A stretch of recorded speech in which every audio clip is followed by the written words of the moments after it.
Nagpakitang gilas ang Philippine military sa isang nakamamanghang live fire drills gamit ang mga artillery at air assets. Sinimulan nila ang pag-eensayo na nagpapalakas sa depensa laban sa isang mapanupol na puwersa na galing sa dagat. Grabe, ang intense. Ramdam nyo ba ang adrenaline na umaapaw sa inyong mga ugat? Ako, ramdam na ramdam ko.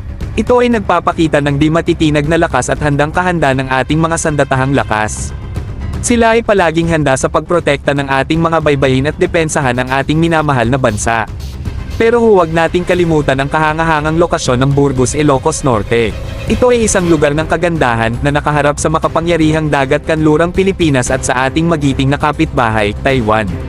Talagang strategic spot. Pero ito ang cherry sa ibabaw ng cake, hindi lang ito simpleng pagpapakita ng lakas. Ito ay patunay ng dedikasyon ng ating military sa pagpapanatili ng kapayapaan at katiwasayan sa ating rehiyon.